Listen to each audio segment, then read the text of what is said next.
kind of his stuff comes across and sticks. I think everybody from 1985 to like 1992 or something was trying to, all the cool kids were trying to dress like LL. Yeah, right? Before him, nobody wanted no bucket hats.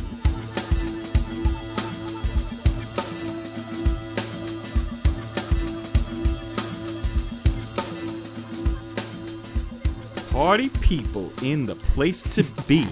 Just for you, the Rap Lizards. Welcome back, everybody. Welcome to the only show where two Jews and a Guyanese dude talk about hip-hop. That's got to be true, though, right? Like, that's got to be true. I really think it's true. Like, I'm going to hold to that claim. And if there is another podcast out there that has two Jews and a Guyanese dude talk about hip-hop, come at us. We'll battle. Yeah, in alternate realities, maybe, but not in this one. I am joined, as always, by my best friends on God's green earth. Dion, how you doing, my man? I'm chilling, man. It's been a while, right? It's been, I mean, for the audience, I don't know when we're releasing these, but it may be a week for you guys, but it's been a month since we recorded, so it's good to see you guys and good to hear you guys. You too, D. You too, Benny. Yeah, man. I'm joined also by my other best friend on God's green earth. Gary, how you doing? What's up? I'm enjoying the green earth. The earth is pretty green, man. It's all right. For now. Yeah, anyway. For now. I mean, in some places. But like, actually not half. Maybe half. Half. Mostly blue if we're really... Anywho... we did have a bit of a detour in recording schedule. Some asshole got married. 'Twas I. Who's up? Yeah, congrats, man. Congrats. Thank you. It was a fun wedding. It was a fun He's wedding. glowing. I see his face right now. His cheeks are glowing. Rosy. It's that just married glow. That just married. Exactly. Just married, having showered in 2 days, Jew glow. You too? Yeah, man, it's been 2 days. My old motto, right? In a previous part of my life was showers are overrated. I have since revised that and to think that showers are incredible. And if I can twice a day, I usually do, but fuck it. It's the weekend. Nice. Does swimming in the ocean count as a shower? No, it Let's doesn't. Talk about it. Because you stink. What do you think? You stink. I think it depends on what you were doing right before you got in the ocean. If you're riding around in sewage, then you know what? Jumping in the ocean is a shower. It's all about perspective, baby. One man's ocean is another man's shower. There's less sewage in the ocean than in the sewer. Exactly. All right. If you are unfamiliar with this show, it's usually not about showers. It's usually about rap albums. This is a show in which one of us will pick the album of the week, and we'll all listen to it, come back, and talk about the things we love and appreciate about it. It's do-it-yourself music appreciation, not review. So each week it's one of us. This last pick was Dion's, and he chose a golden age, undeniable certified classic in Radio by LL Cool J, his first album ever. I think he was 17 when this album came out. Is that right? 17 when it made it, I believe, when it came out, 16 when he made it. Unbelievable. Which is incredible. Wow. This is one of those earth-shaking, genre-defining moments in hip-hop, you know? It's interesting. It's so interesting, guys, to look at what hip-hop did between 78, when Rapper's Delight came out. It was literally the first time most of the world heard rap music, to 85. If you watch what happened to hip-hop, right? So much happened in such a short amount of time. I often compare it, I compare the evolution of hip-hop to the evolution of jazz, although jazz took, decades to make these massive changes, while hip hop really in a matter of years became unrecognizable to what it first was when the world was introduced to it. And this is one of those times, the Def Jam era, the mid 80s Def Jam redefining of the hip hop sound, and that's really what I think about most when I listen. What I appreciate most about this album in particular is just how important it is to the evolution that hip hop was going through. You know,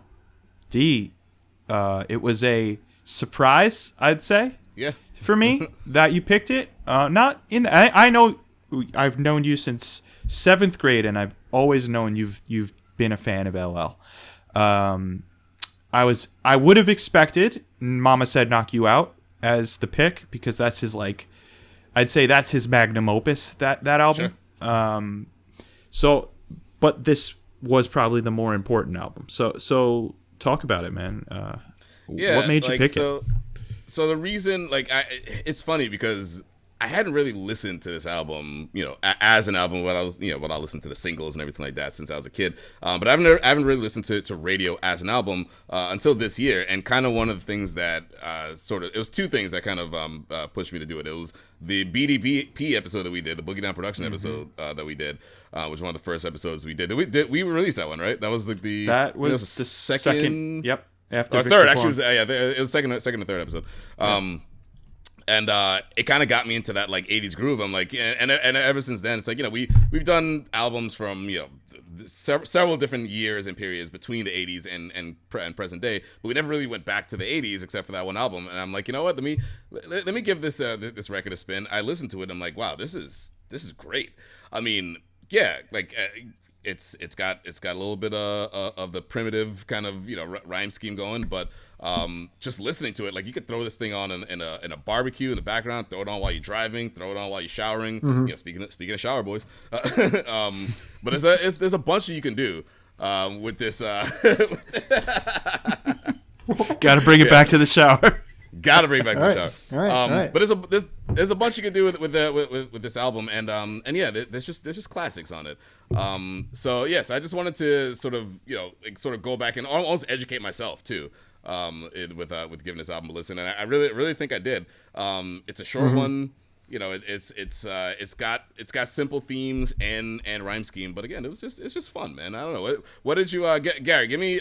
I'm curious to know your thoughts. I want to know obviously both of your thoughts, but Gary, we'll start with you, man. What was your initial thoughts the first time you listened to this album straight through? I don't know if it was during this listening period with us or if you heard it before, but what are your takeaway thoughts initially? So I've heard none of this before, and not even you didn't hear Rock the Bells before this? I don't think so. I mean, maybe I heard it. The thing is, like, all of it sounded really familiar to me because I think this album was part of a time that, like, or maybe had a big hand in setting the tone for what things would sound like for the next couple of years, right? This is 2 years before Criminal Minded, right? And Criminal Minded was known as an evolution from this style, right? Totally. And they kind of called that out a bunch of times, but, like, it wasn't like, oh, that style is whack. It's more like that time has passed. Now we're going to evolve incrementally from there, right?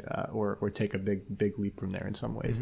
But yeah, my impression was, like, I learned a ton about it. I learned about LL. I learned about the way that LL Cool J played a role in kind of setting the feel and aesthetic of hip hop, right? From that time. 1985 is a good vintage. I know Dion and I were born in 1985. Benny, you're 1985 also, right? Right at the end. It's right at the end.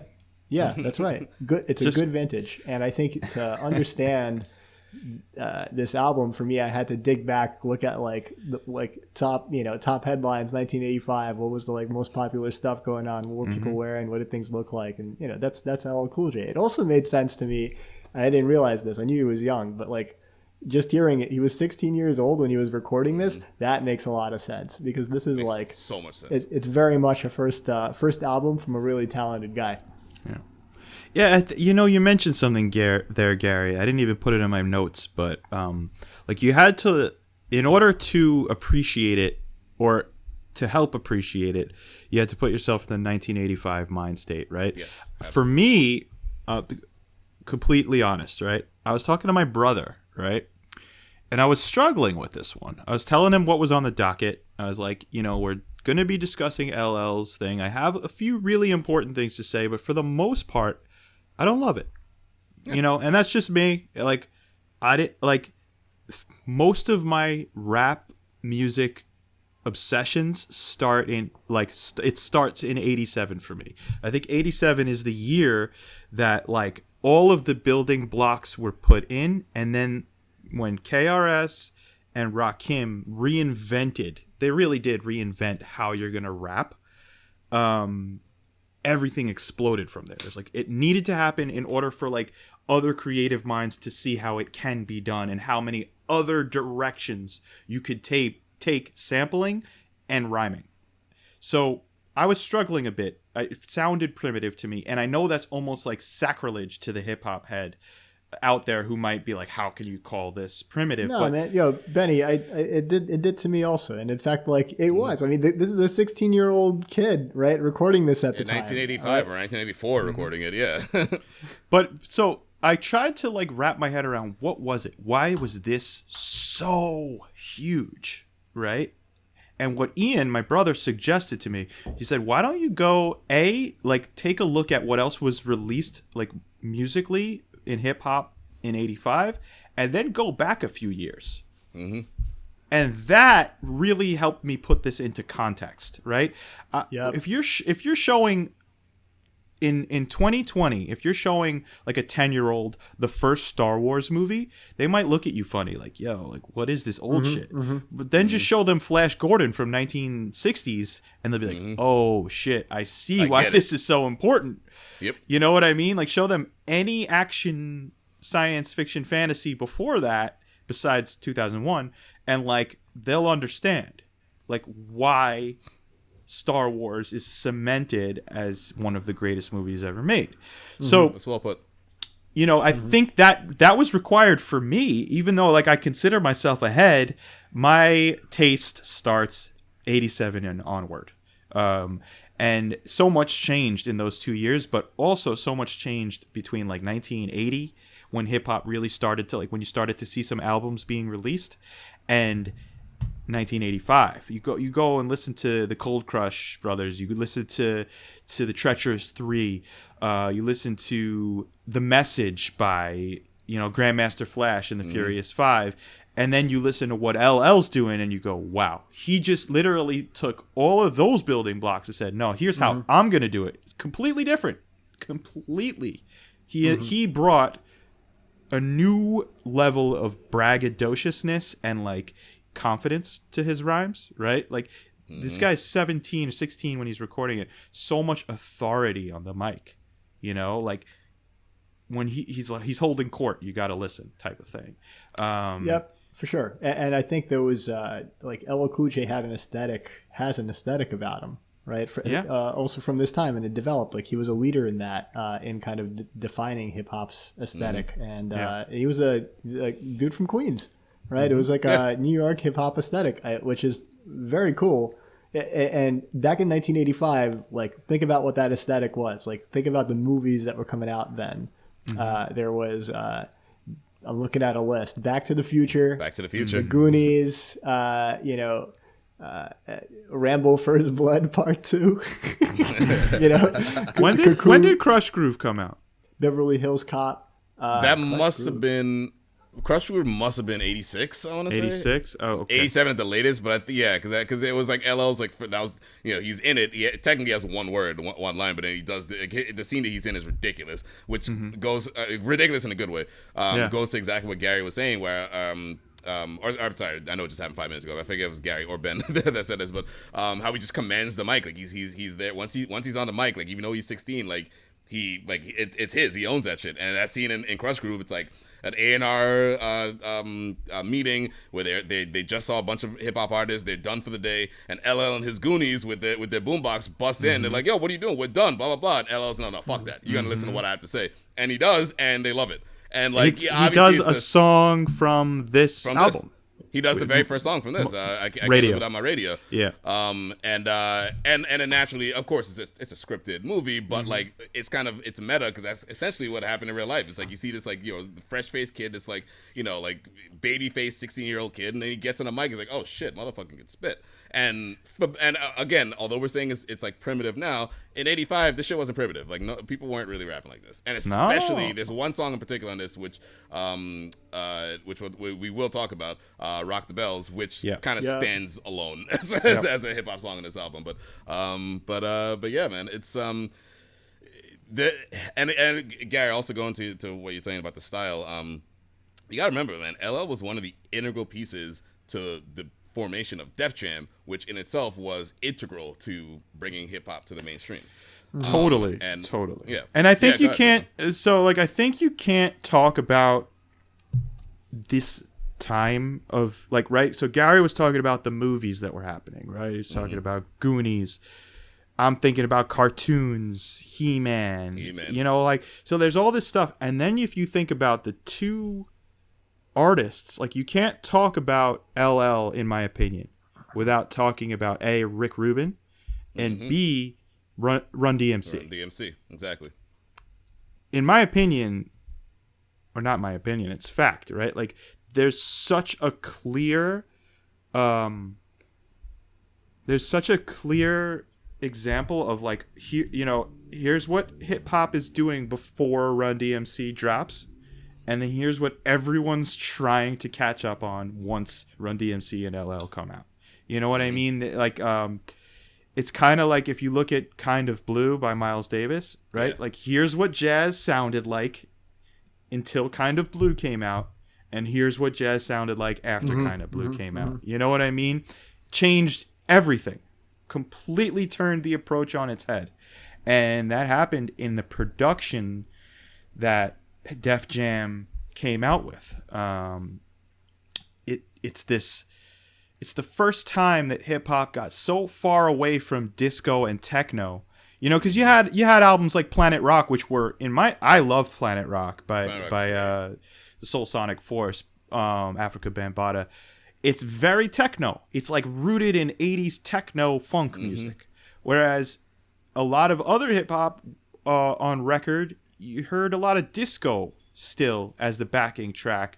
And sampling started to become more prevalent. But then once Rick Rubin's sound of just a skeletal drum machine, maybe a guitar sample, some scratches, but it's just like drum machine devoid of any previous influence, right? It almost had to get skeletal in order to be built up into the next sound evolution that came on. Like, you had to take away the disco and the techno and just break it down to the bare essentials. Made it really easy to build on, too. Boom, boom, back. Boom, back. Yeah. Boom, boom, back. You just needed it to get that skeletal in order for all these next wave of producers to be like, how can I build on that? You know? It's a very important time in hip hop. It's it's funny that you say that about the sampling, because or like or not with sampling, but you know, we've been looking at a lot of albums that have been sample heavy. This is an album. While it's got its samples, it's kind of the opposite. There's a lot of albums that came after this that sample this shit. That sample so many songs and so many of the original beats and sort of like, you know, not interludes, but like just like various things from this album where it's like, yeah, it's just funny that we're kind of doing the reverse. Like this, and that's another reason why I picked this album, because it's like, it's almost like I wanted to like break down like, you know, the sort of statue that is hip hop now, and just go back to its foundation and just figure out like what got us here. And this is definitely one of those albums. Where did these appear? Like, for example, I didn't know that. Like where did some of these songs get sampled? Like what's a famous one I might know? Well, so I know one. So one thing that gets sampled a lot is this song. Where is it? Right here. It's Cerrone. Is the name of the original artist. He's like a French drummer. There's a live track that he does, and I have the song name here somewhere. I'll look it up in a second. But there's a live track he does, and there's a specific drum sample that's used in that song. That's used in 3 songs in this LL album. From there, what I think happens is that, and that's just one example. What I think happens is that other songs later on took the LL version of this drum loop and used it in their songs later on. So that's kind of one example. I mean, Rock the Bells, just even rock, like LL saying the words "Rock the Bells" has been, it's been used for a festival. It became part of like the hip hop like language. Like, vernacular. I was gonna ask, right? Like that concert, like giant hip hop concert, Rock the Bells in New York. Is that connected to this song? I believe so. I think it's just I think like the song is synonymous with hip hop, and I don't know if LL started the festival or not, but I think just calling it Rock the Bells, you know, it's a hip hop. Exactly. Yeah. Sure.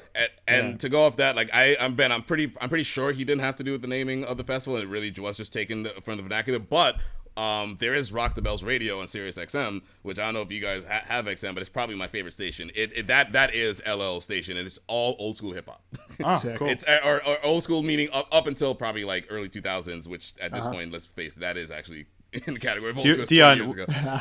we were freshmen in high school, and I remember I was starting in the it was 98, 98 or 99, so 99. And I remember I was listening to Midnight Marauders, and I called it old school, and you're like, nah, man, it ain't 10 years old yet. It's not old school. So that was good. Dion's criteria. It's got to be 10 years old. I feel like the early 2000s stuff, I wouldn't consider it old school yet. No. I consider it still played out. It's like, I can't listen to this yet. I know it's really good. I need a couple more years. Like, I take the shit out of this. That's pretty good. I think in order... So we're gonna do our best, and I think we will talk about all the things we love and appreciate about this album. I gotta get out a few peeves or things that were struggles for me during this album, if that's Take okay. Out the peeves. Let's do it. I'll try to keep it short, but I want to be completely honest in this. So my whole life have always recognized and understood why LL is loved and appreciated, but similarly to another genre of music, he's like an artist who just doesn't do it for me on the lyrical front. And I know I'm probably going to make a lot of people upset if they ever hear me say that, and it's not no offense. I get it. The same reason I get why people love Billy Joel. Like, I get it. I just don't fuck with it. You know what I mean? So like LL's is he the Billy Joel of something? I don't know. I don't want to say that. Finish your thought. I'm trying to. I this whole time in listening, I've been trying to really narrow it down to what it is I don't love about LL, and I think it's just that his rhymes aren't that advanced, and that's okay. But like, they're pretty simple Simon rhyming deliveries, and while there are things I'm going to talk about which were revolutionary about him, or what were very important that he brought to the table, they just don't land with me. His punchlines, there are punchlines from the 80s by other artists that do register with me. His jokes, I don't find them that funny. His disses, I don't find that... You didn't think it was funny when he said, if you were in Egypt, you'd lie to King Tut on a song about lying? You didn't think that was... That whole song was hilarious. See, that song didn't land with me. Man. It didn't land with me interesting. Either, okay. And I think that's actually, really Gary, what that's it is. surprising. That's surprising. Sorry, Gary. I thought that would actually land with you more than that. That's interesting. Yeah, I'm going to talk about it. You know, like, I'm going to pile on to your point, Ben, when you're done. No problem. And again, we're not going to spend the whole episode because there's a lot to love here. But so there's that. His rhyme flow, he didn't really revolutionize flow, right? Like, it's still more or less on some nursery rhyme shit, and I don't love it. It's not, when you listen to either a rapper like Rakim or KRS or G-Rap or Big Daddy Kane, from who, literally those are the guys that, like, and even Kool Keith in 88. If you listen to all that shit just a few years later, like, these guys are on some jazz musician shit. They become rhythmic and instruments, and they become more than just saying rhymes on the 1, 2, 3, 4.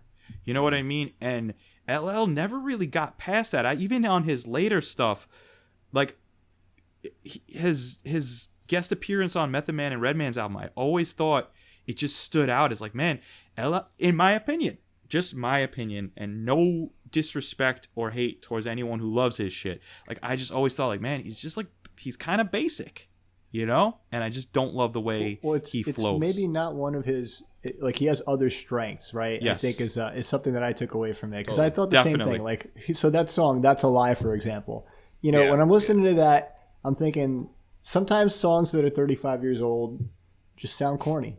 You know, like I'm listening to this and I was like, to me, that's like, you know, he's just saying over and over again, like examples of people bragging and lying about stuff. And like, I guess it's a little funny. And but like, that song has been done so much, like that theme, like pointing out someone's corny fakeness has been done to such higher levels ever since that this, I agree. Think that his strength is his like execution, his energy, his showmanship, and like some songs on here are really like just like really fun to listen to. Rock the Bells, Untitled, like there's just a lot of energy. Loved it, right?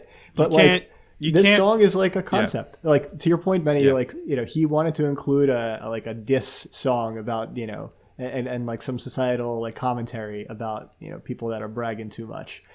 So he made one, and it's just like executing this concept with some fucking zingers in there. And the execution of it is just kind of the opposite of artists that are really great at like this in particular, right? Where, you know, they say things that are just in a way that makes you think twice and want to rewind and like have a, you know, paint a bigger picture than just a couple of words can usually do. You know, right? If you were in Egypt, you'd like the King Tut. Again, right? I remember hearing that line, Gary, and going, okay, you know, all right, LL, you know, the only like so one other thing, and then I'll move on, right? And I'm not going to talk about his rhyming anymore because there's things that I really appreciate about it, about his the way he rocks the mic. Is this was a time in hip hop, and this lasted a few more years, but like this was like there are some songs on here where like he's run out of things to say, and then there's like a fourth and fifth verse. You know what I mean? And it's just like, okay, we got your point across. They can't dance. You know, and that song, by the way, I like that song. That was one of like that was a flip side to That's a Lie, because at least it was kind of like it's a funny concept, like just dissing people who can't dance, and there was some jokes on there that really were funny, and I honestly felt as though he was talking to me. I've always my inner narrative when I'm at when there's a DJ playing or I'm at a concert and I've let go to the best of my ability my inhibitions and I just dance. There's still this inner narrative in my head being like, man, you can't dance. You suck at dancing. You look like a damn fool. Does it sound like you can't dance as you're dancing? That's what you're hearing? Yeah. It's funny. I feel like a wet noodle. Because yeah, but sometimes a wet noodle is what you're going for. It's funny because like, you know, you hear that song and you think it's like you just laugh. Just imagine someone these days, some rapper these days making a song making fun of people who can't dance. Like they get laughed out of the fucking crowd. But then you got to remember, like this is 85. Remember, there are 4 elements of hip hop, and people took those 4 elements of hip hop much more serious in the early days of hip hop. And one of those elements is b-boying, is breakdancing, it's dancing. So while we may laugh at this, like, oh, that's outdated, it's like it is, but like that's where hip hop was back then. Totally.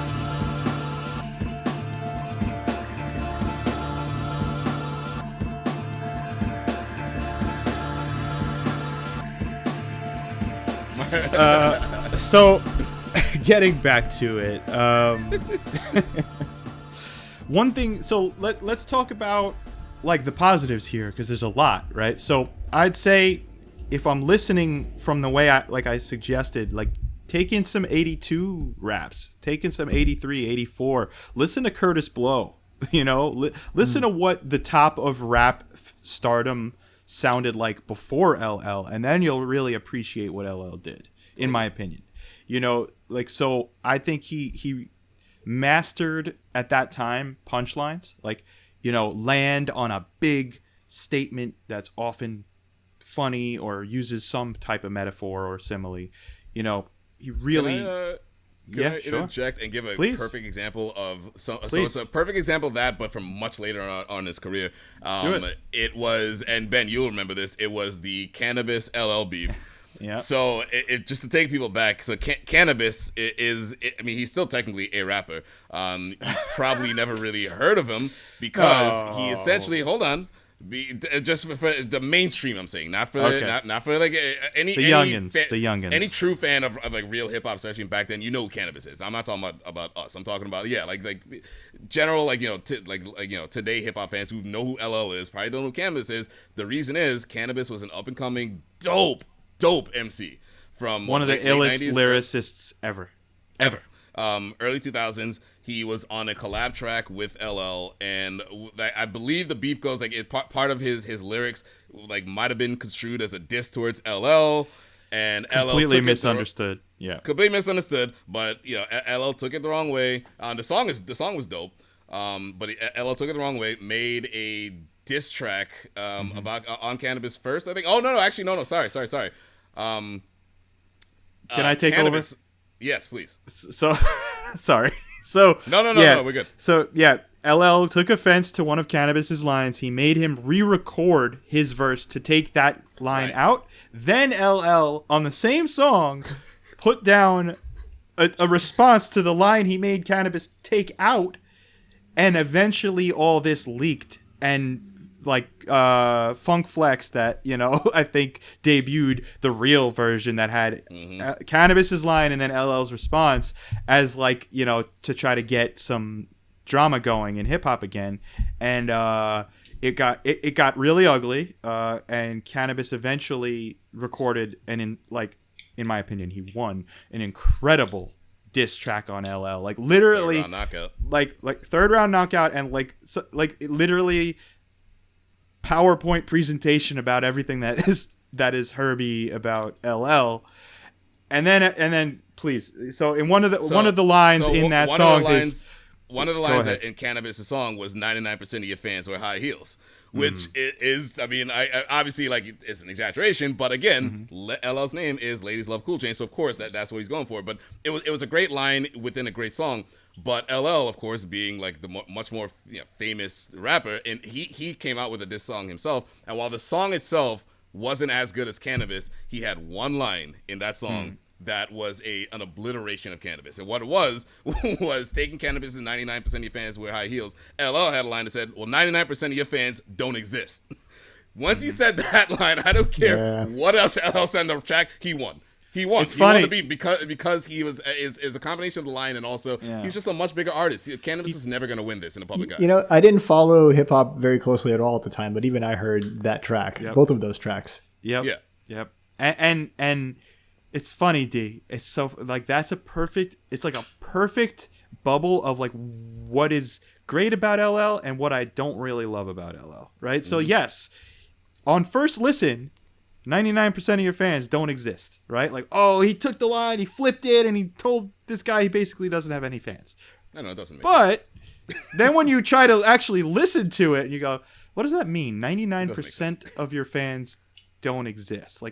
That really doesn't make much mathematical sense. Of course it doesn't. No, but it just fucking sounds great. Art, it sounds great sense. on first listen, but then if you go and listen to it again, you're like, oh, all right. But also the thing is all right, we're not we're being literal about it, but obviously what basically the point of the line is basically saying it's yo, sit down, son. You are not on my level. You shouldn't even be here. Dissing me or have you guys distracting. Yeah, sorry. Have you guys watched the Beef DVDs? There's a couple. There was one on this. I literally while it in retrospect it's kind of the nasty, dirty, bad side of hip hop. You don't Beef is not good, because it can lead to really horrible things occurring. Literally, we don't have the two of the greatest MCs ever in Biggie and Tupac, and a plethora of other people who literally lost their lives over some words, which is bullshit. But those DVDs I used to watch, and there was one on Cannabis and LL, and Gary, you should seek it out because you have. It sounds so good. Because what you have is KRS weighing in. on the two thing. And what KRS basically said, he's like, it doesn't matter how good you are, Cannabis. Like, it doesn't matter that you had the better song. You went against LL. You lost. Exactly. That's the point I'm trying to make. I'm not quoting it exactly, but that's his point. He's like, it doesn't matter that you made the better song. You went against LL. I think the energy came through too, Benny. Yeah. Anyway, and that's like kind of what I love and hate about him. You know what I mean? So the whole reason I even brought that up is because Ben, it was your original point was that LL, like, no matter what you think about him, he's got the punchlines. He's got the punchlines, and that was a sonic boom of a fucking punchline. He knows how to make an impact. You know, he like whatever I said about his primitive style, right, in rhyming. One thing it does lend itself to is you're never lost, and because he has a mastery of the English language, as well as a mastery of cadence on the mic, right? You don't never miss anything. His point gets laser beamed into your brain. Yep. Yeah. That's invaluable. And that's he was also a pop culture figure that I think everybody tried to emulate. That also was made him a really effective cultural figure, and kind of his stuff comes across and sticks. I think everybody from 1985 to like 1992 or something was trying to all the cool kids were trying to dress like LL. Yeah. Right? Before him, nobody wanted no bucket hats. After him. Yeah.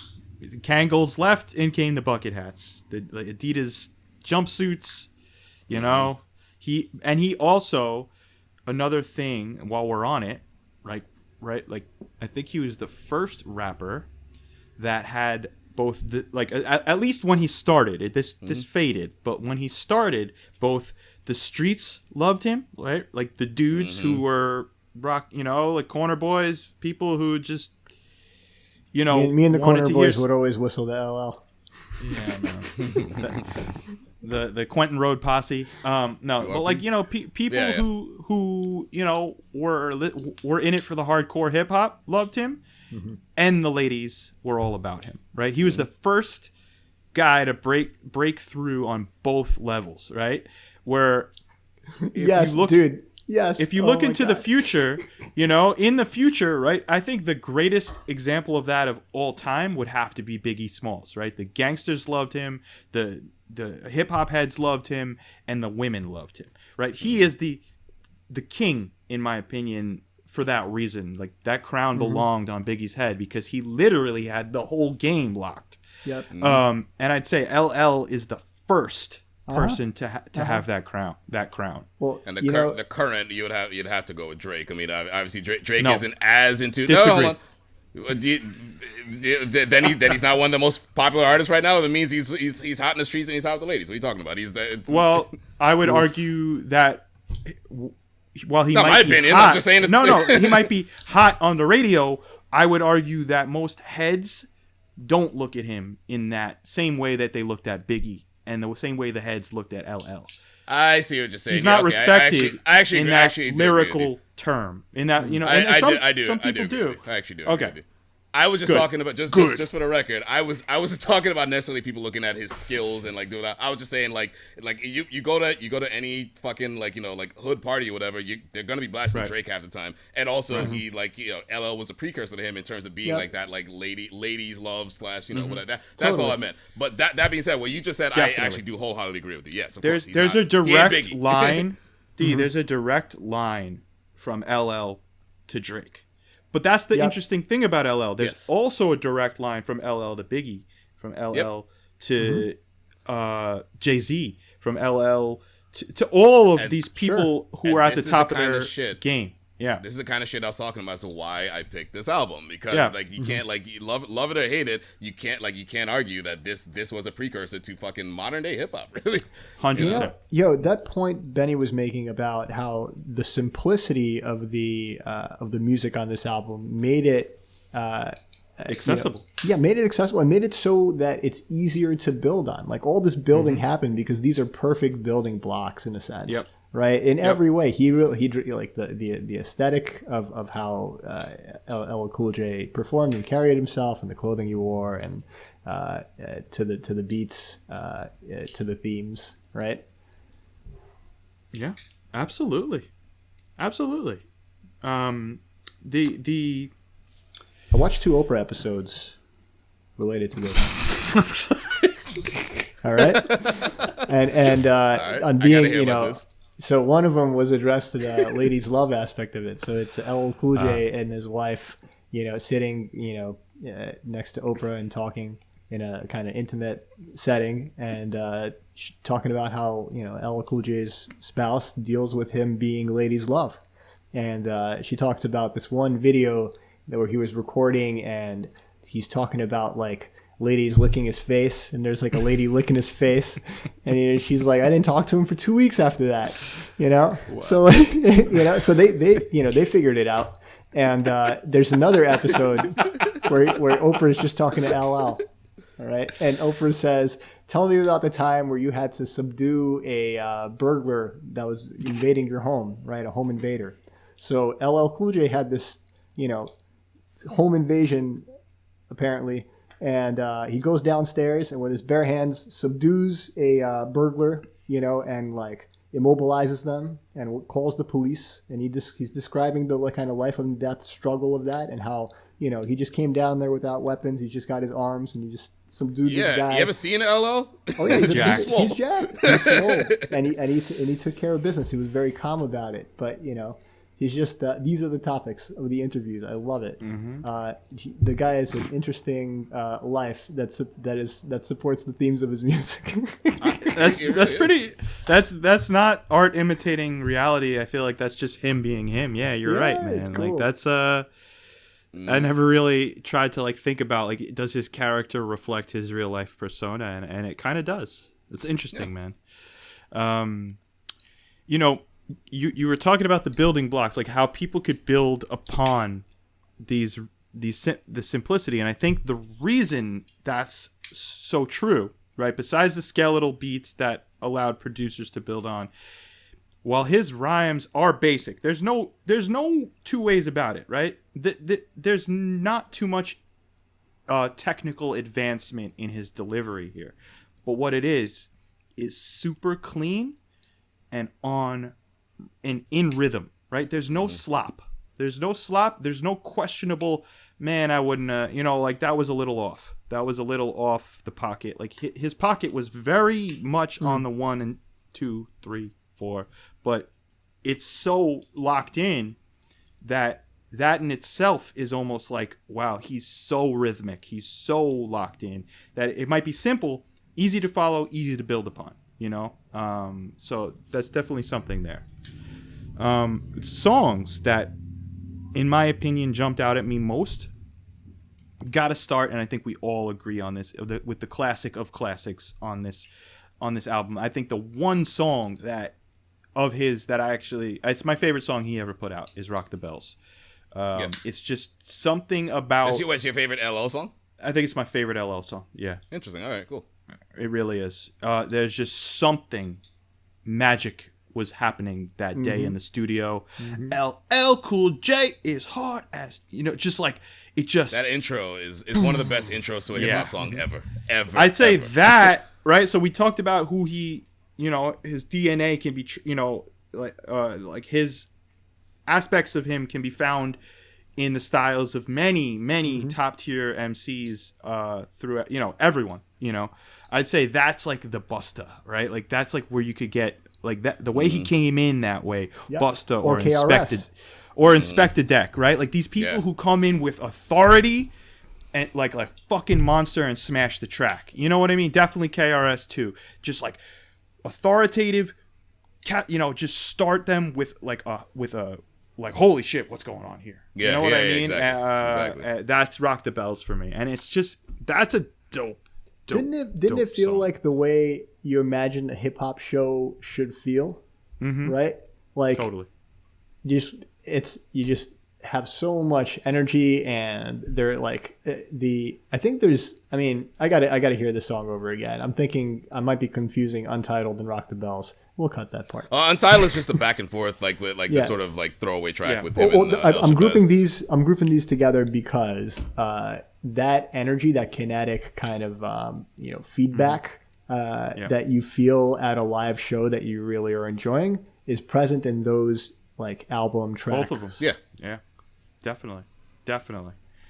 What'd you guys think The of? shout out to, no, I was gonna say that also great in that song. Another example of being classic is just the shout out to his DJ Cut Creator. Like it's like that back and forth. What's my DJ's name? Cut Creator. That's just dope. This is dope. That's really fucking cool. And that's lost, basically, right? So like, if someone's shouting out their DJ today, they're like one of 10 MCs in the world still doing it. You know, Right. and It was still happening was, in '87, right? They like Totally. It was there for Criminal Minded, right? It was a Yep. partnership. There for Paid in Full. There, for, it was, the origin of the MC was to hype up the DJ. You know what I mean? The origin of the MC, literally Kool Herc, the guy who invented hip hop with, cutting up breakbeats. There was an MC hyping him up, and like this is how. This was the first part. The first job an MC had was just to make sure the DJ got attention. Right. Yep. You know Because what I like mean? DJ had low self-esteem or something, right? Like, No, it just dude, that was. imagine you're doing your job and there's somebody just fucking hyping you up. Like, I would love that. Ben, Yeah, you are fielding those Yeah. calls. Yo, check out my man Yes. Ben. He just put that client in their place. Woo! that would be excellent. We did talk about in when we did the Boogie Down production episode how albums back then, a lot of them tended to have at least one track that was like DJ cut, like just made for the DJ. And actually on this album, it's actually Dangerous. The song Dangerous is like that's the DJ dedication. It's got a nice scratch solo at the end. But it's just funny going back, like just it's almost like we're like not proving our own theories, but like just something that came up weeks and weeks ago on our podcast, and like it's ringing true. It's another '80s album, and there we go. There's a DJ cut. And again, like we said before, just a lot more attention paid to the DJ and calling the DJ out and stuff. It's cool, man. It's really cool. I'm not saying I'm expecting people. It's like, oh, it's a shame people don't do that anymore. It's like I get why, but it's like it's nice to. It's nice to hear it. In that regard, right? Like, isn't it so cool when you hear a modern, like, so Prime, for example, Royce the Five. It's not a Royce the 5'9" album. It's Prime is Royce and DJ Premier, and he'll go check out the cut courtesy of my DJ Premier. Like stuff like that. Like that lands with me. That it's not just nostalgia. It's like. It's classy. It's something to be like, yo, this isn't the Royce show. This isn't. So who else does it? 7L and Esoteric. They're literally the group is still. You know how rare it is to have a modern group where the DJ is named in the headline. That's so cool. I love that. I think that's only right, man. Yeah, and I think it not harkens is not the right word, but it's like it's just like one. Yes. I'm going to hearken my way to this next point. If you look at modern hip hop, like we've talked about it many times, like one of the things that we don't love is that now it's very rare that you're going to get a collaboration to the point where the DJ / producer is being shouted out and welcomed as part of the creative process where so many times more it's just though, sense like Benny, to your point, like more and more I'm seeing that's obviously missing. Like as a hip hop, what do you call it when the peasants are illiterate and they don't read and shit and they don't know anything? A basic bitch. Yeah, the proletariat, right? That's me, right? And I didn't realize that, but like listening to all these albums we've been talking about as part of this project, like I'm learning there's a huge missing piece. Like, why don't I know the name of these producers that are like responsible for this movement in music across multiple albums? Holy shit, they're the consistent piece. They're they're a big part of the sound. It should be talked about more. These are the people in the shadows that are really making it work. On that note, I have to make myself clear, Gary. You used in the first few episodes, you'd always refer to yourself as a basic bitch. Yeah. So, to listeners, I did not. That was. I'm sorry. You're bullying me, man. You're fucking bullying me. I'm gonna need to talk to my MC to fucking hype me up as I do basic things in life. Tie your shoes. Look at him tie those shoes. But on that note, I think it should be said. One thing I love about this show that we do is like we have the two super nerds in me and Dion, and then like I've talked about this to a few people who listen. Listeners often experience this show through Gary's eyes because he's often discovering this stuff. While me and Dion are like, yeah, listen, 30 seconds into this track, I think he might have mentioned blah blah blah. Where Gary, is experiencing it all for the first time. It's just like a beautiful thing. I love that. It is a beautiful thing.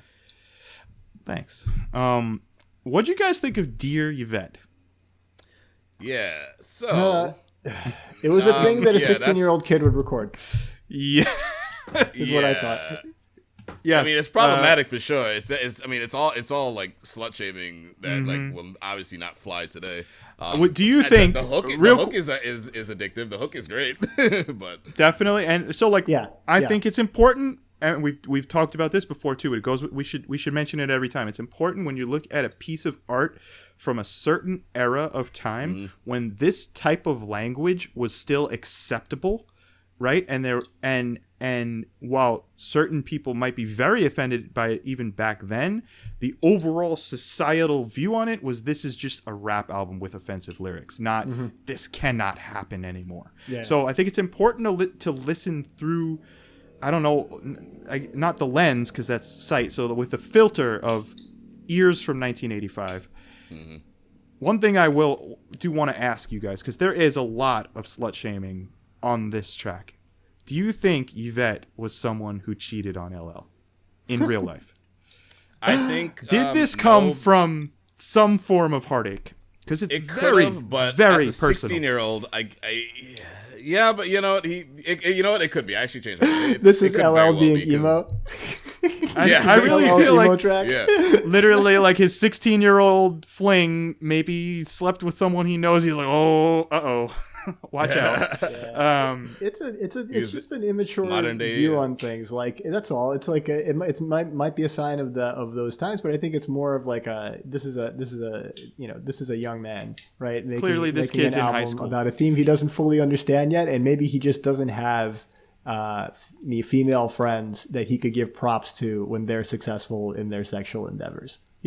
Like I could probably see it from LL's perspective, up until the point where I started having like real female friends, right? Yeah, I mean, you gotta understand. Go fast forward a few years, and in my probably my all-time favorite '80s rapper is Kool G Rap. And there are some lyrics on all Kool G Rap albums, but even the ones from the 80s where I'm going, oh my goodness. Like, I hope no one hears that I'm listening to this right now. You know what I mean? I just think it was something that happened in hip hop. It was the way people spoke was not right. I think it's a beautiful thing that right now in 2020, all men, right, are at least opening their eyes to the fact that language hurts. Right? That I wouldn't say all men. There's still a bunch of Neanderthals out there. There are Neanderthals, but even they know that there's a movement now. That they could be upset about it, but they are aware that times are changing. And there's something really powerful and beautiful about 2020 in that regard, or 2019 in the Me Too movement.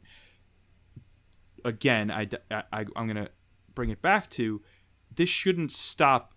In my opinion, I mean, if it stops you, it stops you. I don't care. But I think it shouldn't stop the listener from fully appreciating the art that rap was, that great rappers were putting out. As it happened in the 90s, it happened in the 2000s as well. These songs, guys, let's be honest. We all listen to Necro from time to time. We're not. I think it's important. Right, like art is art. Like, I can't, I said it a lot. Right, like no matter who you're insulting, if it's on a rap song, I take it with a grain of salt. And it's like rap is like wrestling to me. Like none of these people are real to the point where well, to your point, man, it is like wrestling in that it's highly produced, right? So who's the common thread between if you're making an impact in the media environment, even back in 1985, it's not as developed as it is now. You couldn't have a very nuanced message, right? Like think back to the Beastie Boys, like 1985-ish, right? They had a big party album, they were kids, right? And they were actually subsequently watching this recent Beastie Boys documentary on Apple TV. They talk about we're not really proud of that first album. They didn't really stand for us. We weren't really big party animals, but like they kind of put themselves out there into the world as like we're party animals, right? That was their thing. That was their shtick. And like same thing, Rick Rubin, common thread. Here's LL. He steps out as like, I'm the ladies' man. I'm kind of tough. I dress really cool. It's like just doing that fucking shtick really loud and establishing himself in the mind and the zeitgeist as like, that's that guy and representing that. And everybody thinks of him that way. It was very effective, but it wasn't very nuanced. No. Yeah. And nuance took a while, right? But you're right. And like, we don't have to spend too much more time on that, but I'll say, right? So like take away all the offensiveness, all the clearly wouldn't fly these days elements of Dear Yvette. And what you have, right, is an MC introducing, it's not the first topical song ever, right? Like it's not, right? The Message came out in 82, and I'd say that was the first song that had a narrative and a message, and it was about something. It wasn't about bip bop ba-da-da-doo.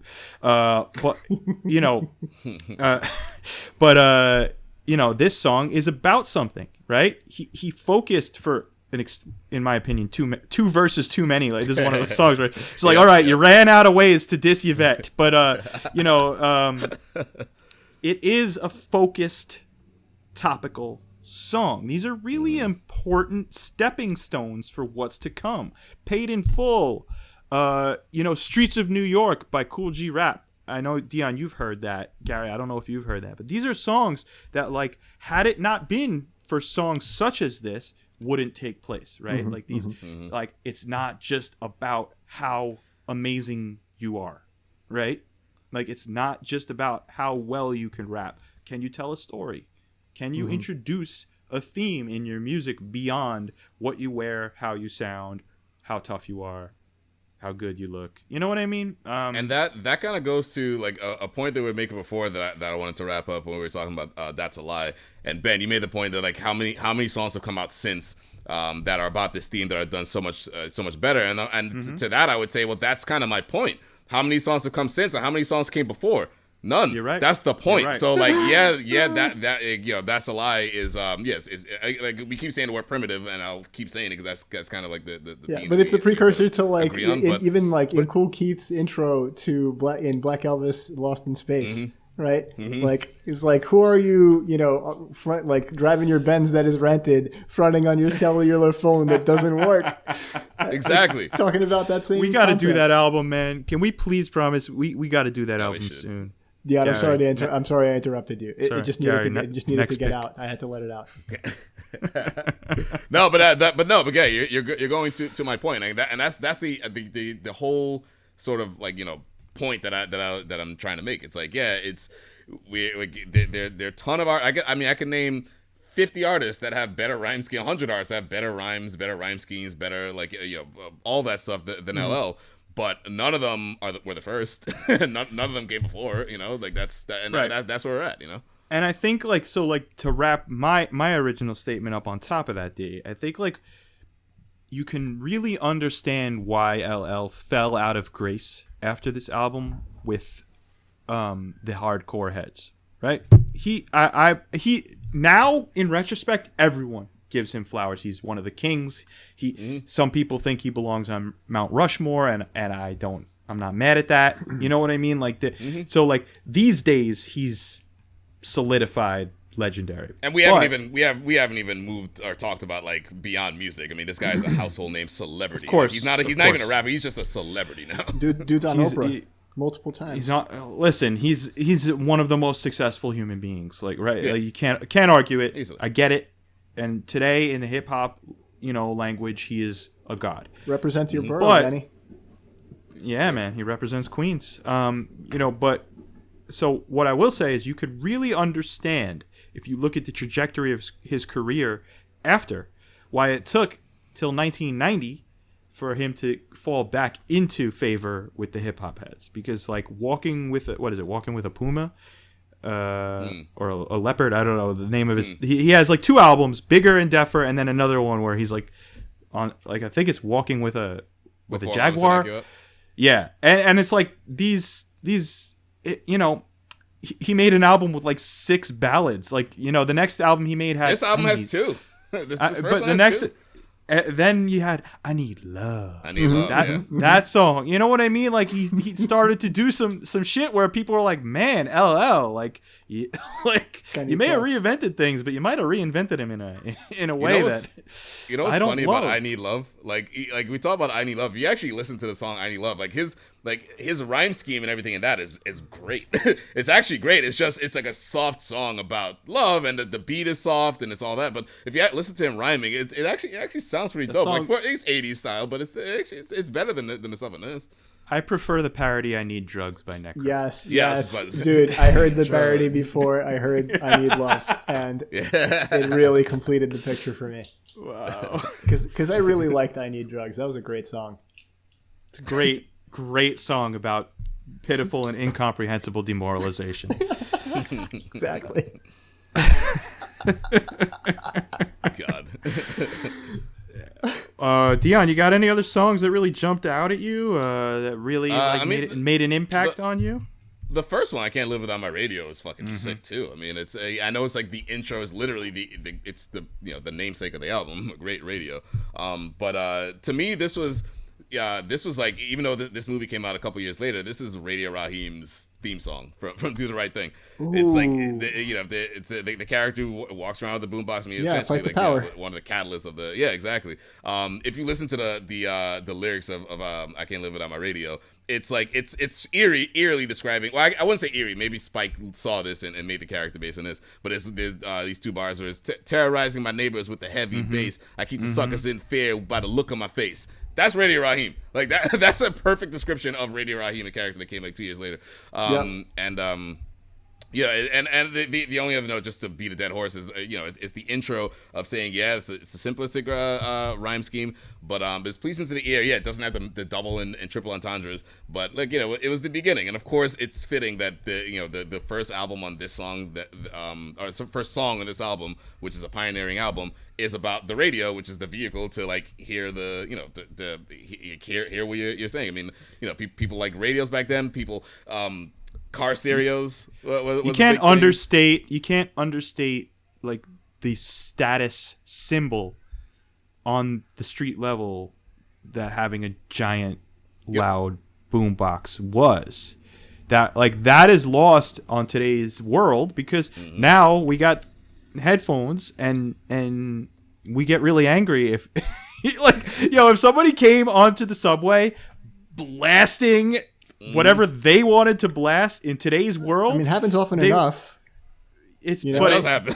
But how do you feel when it happens? I mean, I feel very irritated. I'm glad I have headphones. If I don't have headphones, then it's like, this is brain rape. Yeah. But back then, it was like a status symbol. Oh, he's got this gigantic boombox. It's like it was like part of the kit for being, a street boss, or not a street boss, but just someone with power. I had a dude sitting behind me in an airplane. I was sitting in the middle seat in a 3-seat row, and a 3-seat part of the row, and there was a dude behind me just blasting in his headphones, like the kind of headphones that leak a lot of sound. It wasn't like a rubberized, I don't know, or he was just reversed them or something and was blasting them at me.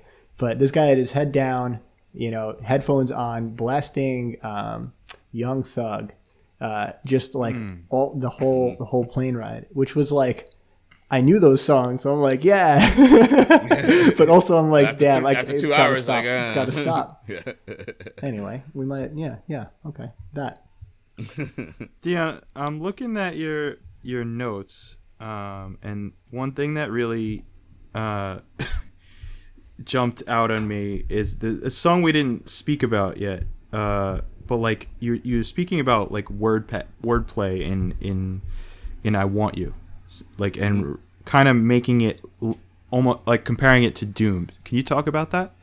It's really yeah. It's so honestly, yeah. It wasn't the entire track. It's literally just one line that was like, oh wow, I'm actually a little surprised that LL included this. It was a line that goes, "Your high school yearbook under my pillow. You walk by my window. I see your silhouette." Like he starts the next line, and I'm like, yeah, for LL, especially for LL, it was like surprising. It's like, wow, that's cool because everything else sounded good is very too. basic, but you know what, man? You might be able to trace that part of Doom back to that line, man. That's pretty good catch, man. Like it's those things. Those are the things that make this experience so important for sure. Exactly. Exactly. You know, and you or even this. Go ahead. No, I was just gonna say another. This isn't so much like a wraparound like this, but like on Dangerous, the DJ track, he just busts into like 3 different languages over the course of 2 bars. It just sounds cool. He goes, "I'm numero uno, amigo with an ego, Japan de la Frances and Italiano." Like, oh, that's fucking sick. Even for basic LL, that's dope. Yeah. Just, again, 3 languages in 2 bars, and it sounds good. It sounds natural. Totally. So. You know, he did. It goes back to to the punchlines thing with him. It's like, yeah, everything else basic, but every now and then he's gonna have a line that's like, oh shit, okay, you got my attention again. You know, and this is classic examples of that. If you can make my ears perk up and go, whoa, from a song from 1985, you're doing something right here. You know what I mean? And there's plenty of songs that make my ears want to kill themselves these days. So I think it's important to to put that also into context, right? There's a lot of sounds I can't fucking stand that happened in the past decade. But they were necessary sounds, right? They were necessary sounds in order to get to where we are today. Those had to have existed, or it really helps, And that's, I guess that's the thought I would like to end my kind of notes on this with. Sure. It's, the first fish that crawled out of the ocean. This is like the fourth. This is the fourth fish. Yeah. Well, okay, it wasn't the first fish, but the fourth fish that crawled out of the ocean. Compared to any kind of land mammals now, cats, right? Right. That thing was a shitty cat. That thing absolutely sucked at being a cat. It was I'm sure it led an absolutely miserable existence, right? But it was necessary. It had some very good things, much better than the other, fish that tried to crawl up on land, 3 times prior. And it was the precursor to a lot of really great stuff that was based on it. And also I enjoyed it, right? I enjoyed it. But also that's part of what it is and part of why it's so enjoyable to me, because that sound is now kind of foreign to me. I hear you, man. And I'm right there with you, Gary. Dion, I'm going to give my final thoughts if that's okay. Yeah. Are you cool with wrapping it up? Yeah. So I'm going to give mine. Gary, it's your thing, right? Yeah. Yeah. Go ahead, sorry. And then okay, cool. So it'll be me, then you, then Gary. All right. So Gary, I agree with you. It started again upon my brother's suggestion of trying to look at it on a more holistic view on this album is when I started to is where my appreciation came out, right? 100% my taste starts and my love of hip hop starts in the year 1987. It just does. But you gotta give flowers to the man who if not was entirely responsible, is one of the people who is responsible for the complete and utter overhaul that hip hop was going through at the time. It's so far removed in just, what is it, 5 or 6, 7 years. In 7 years from Rapper's Delight, right. It sounds like a completely different genre of music. We take for granted that I feel like hip hop is just a blanket statement. There's so many different lanes you could go down now, but that wasn't true in 1985. There was rap music, and yes, some people sounded a little different than others, but this is so far removed from the first rap song that the world heard just 7 years earlier, and it's so far removed from anything that came out the year before it, and for that, you gotta give it all the credit it deserves. It's such an important album without which we would not get all of my favorite music. So for that reason, I love it. I'm so appreciative of it. And And I learned a lot this week just in listening. I learned the roots, which is an important thing to do. And I love this process. I would never, ever, ever listen to an LL Cool J album had it not been suggested by Dion for the show, because he's suggested it before. And I've always said, yeah, maybe one day. But this show kind of humbles me to just shut up and listen, and I did, and I enjoyed it. Thank you, nice. Dion. Excellent. For my last licks, I'm actually gonna do something. LL did obviously did many interviews and everything. He did one a year later where it started off in his grandma's apartment in Queens. I think he might have still been living with her at the time. But one of the questions is interesting. I'm actually gonna play it for you guys. It's basically the guy's asking about his style and why it's kind of different. So I just want to play that for you guys, for the audience a little bit. His LL 1986. A lot of the rap lyrics, not only yours, but also from most of the rap groups, are very macho type. I mean, they sing about themselves, they boast about themselves. Yeah, but I speak about girls, telling them my daydream love scenes when you pass by. I wonder what the future holds for you and I. So I'm not, being like that.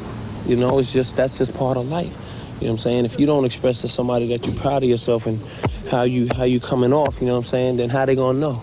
You know what I'm saying? How they gonna know what to believe? What would you say if they got on a record and said, yo, I'm a sucker, I'm a punk, and I can't even fight, I don't make no money. How that sound? What are you gonna rap about? You know what I'm saying? I don't rap about problems, I don't rap about things that like the ghetto or nothing, because when kids come to my concert, I want life's pressure to be taken off their backs, you know what I'm saying, and not put on their backs. That's why they come to my show, they be having fun, hard as hell. That's what I want them to do, not rap about the ghetto and life, because they don't want to hear that. So it's not necessary for rap to have messages like Grandmaster Flash. No, that's unnecessary. Why would a kid want to pay a ticket to come and hear how bad life is? Man. So that's...